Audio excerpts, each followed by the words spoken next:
මෙම දුම්වැටි දිවයිනේ විවිධ ප්‍රදේශයන්හි පාසල් දරුවන් අතර මේ වන විටත් පැතිර ගොස් ඇති බව සුරාපතු දෙපාර්තමේන්තුව සිදු කළ පරීක්ෂණයකින් අනාවරණය වී තිබෙනවා. විද්‍යුත් දුම්වැටි අලෙවිවීම බහුලව සිදුවන්නේ මාර්ගගත ක්‍රමයටයි.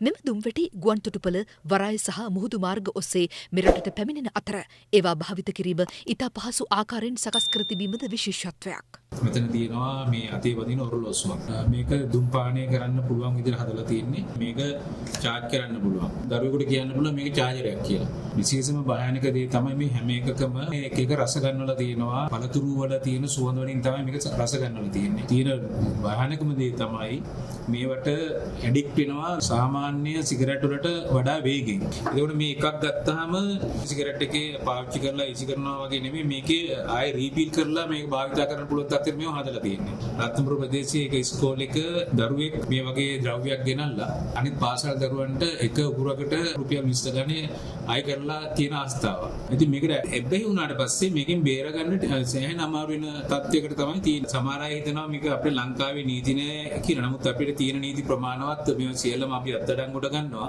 ශිෂ්‍ය විතරන ශිෂ්‍යාවනුත් බිලිවෙමින් තියෙන තත්ත්වයක් තමයි තියෙන්නේ. මේ වගේ දේවල් දැනගත්තු ගමන් වහම අපි 19 13ට හරි ලංගුතින සුරාපතු ප්‍රාදේශික කාර්යාලයට හරි දැනුවත් කිරීම කරන අපි අදාළ නීතිමය ක්‍රියාමාර්ග වහම පටන් ගන්නවා. මෙම දුම්වැටිවල බාහිර ස්වභාවය නිසා විද්‍යුත් දුම්වැටි බවට කිසිවෙකුටත් ක්ෂණිකව හඳුනා ගැනීමේ හැකියාවක් නැහැ.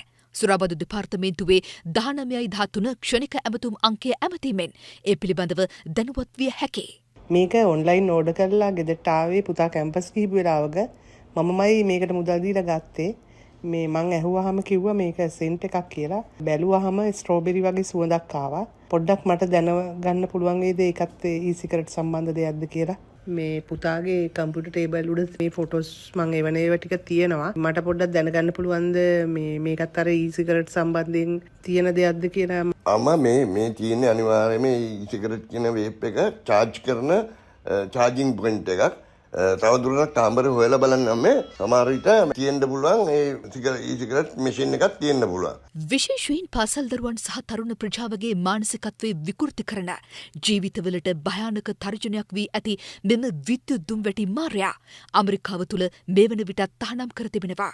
ලෝක සෞඛ්‍ය සංවිධානය මේ තහනම් කර ඇත්තේ භාවිතයට භයානක දුම්වැටි විශේෂයක් ලෙස නම් කරමින්. එවැනි පසුබිමක අනාගත පරපුර නසන විද්‍යුත් දුම්වැටි භාවිතය වහා මර්ධනය කිරීම සියලු දෙනාගේ සාමූහික අවධානයේ යොමු විය යුතු කරුණක්.